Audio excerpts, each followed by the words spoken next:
Magandang araw na muli mga boss. Ang problema nitong sasakyan, kapag umaandar siya, meron siyang sumisipol. Kaya ang gagawin ko dito mga boss, tatanggalin ko itong gulong. I-check ko kung ano pinanggagalingan. Tapos gagamit ako dyan ng socket wrench sa number 14. Tatanggalin ko yung dalawang bolt na nakalagay dito sa sliding pin. Isa sa mga pwedeng panggalingan ng pagsipol dito sa preno ay itong sliding pin niya kung stuck up yan. Apektado kasi itong brake pad pag ganon. Tatanggalin ko na itong brake caliper mga boss. Kung mapapansin nyo mga boss, yung brake pad nito is makapal pa. At kitang-kita naman mga boss, di ba, na makapal pa itong brake pad. Bagamat meron siyang kaunting guhit-guhit, pero makukuha yan sa linis. At dito naman sa sliding pin niya mga boss, kung mapapansin nyo, hindi naman sa stack up saglit ko nga lang tinanggal Kasi yung iba kasi pag binuburot ko talagang pinapalo ko pa. Samantalang ito, tingnan nyo hinugot ko lang ng kamay ko yan Malambot lang siya ng tinanggal ko kaya wala dito yung problema.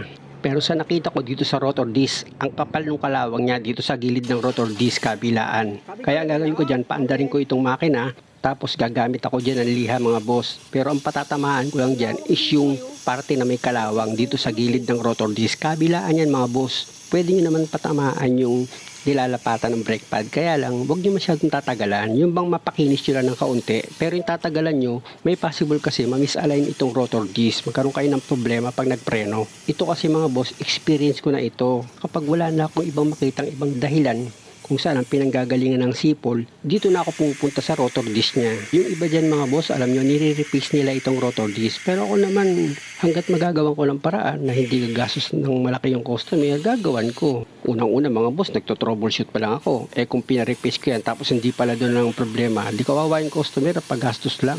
Yun ang point ko, kaya hindi ako basta-basta nagdidesisyon. Nakakahiya kasi para sa akin kapag nagkamali ka ng hatol. Kaya para sa akin, mas mabuti pang magtiyaga ako magliha. Mahalaga kasi na matanggal ko yung kalawang dito sa gilid ng rotor disc. Pwede kasing pag makapal na yan at sumiksik dito sa loob ng brake pad, possible magkakaroon talaga siya ng sipol kasi matigas yung yung kalawang Bakal pa rin kasi yan, durog nga lang. At after ko matanggal yung kalawang mga boss dito sa rotor disc, ginamitan ko yan ng brake cleaner para siguradong wash out yung kalawang na natanggal. At kung may malagkit man na kumapit dito sa rotor disc, damay na yun. Dahil malinis na itong rotor disc, pati itong brake pad mga boss, lihahin nyo na rin yan para yung nangitim dito sa ibabaw niya is matanggal. Nakakapag-produce din kasi ng ingay yun mga boss. Kaya nga napaka-importante na dapat nagpapalinis din kayo ng preno. Kaya lang dito sa kaso ni Sir, iba. Yung rotor disc ang nagkaroon ng problema. Kaya nagkaroon siya ng ingay pag nagpipreno. At dito naman sa sliding pin mga boss, kung nakikita nyo, nilinis ko yan ng brake cleaner. Tapos pinunasan ko yan. Dahil nga sa nakita ko, yung dirt boot niya is maluwag na.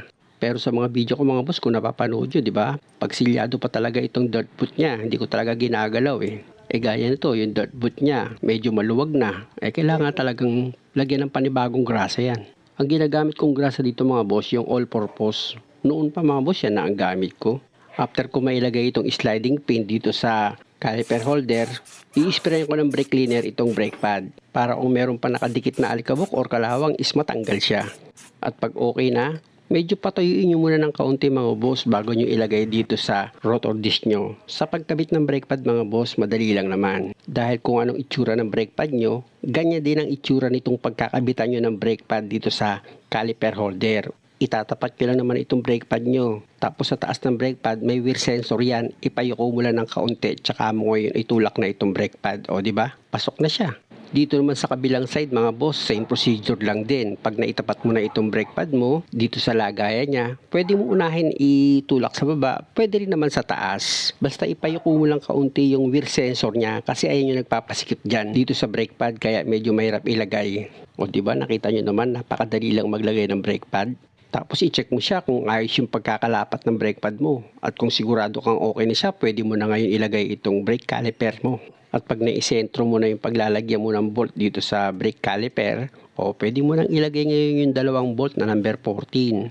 Pag naipakapit mo na itong bolt na number 14 dito sa thread niya, gamit ka na ngayon ng impact wrench mo. Kung wala ka namang impact wrench, pwede naman box wrench lang, i-manual mo na lang yung paghigpit. Pero kung may impact wrench ka naman, wag naman sobra-sobra sa paghigpit. Baka naman malustrid yung tornilyo niyan. At dahil okay na yan mga boss, tatanggalin ko muna itong dalawang nut dito sa rotor. Sinadya ko talagang lagyan ng nut yan mga boss para pag pinaikot ko itong rotor is pantay siya. Hindi siya gegewang-gewang. At dito na tayo sa final mga boss. Ilalagay ko na itong gulong.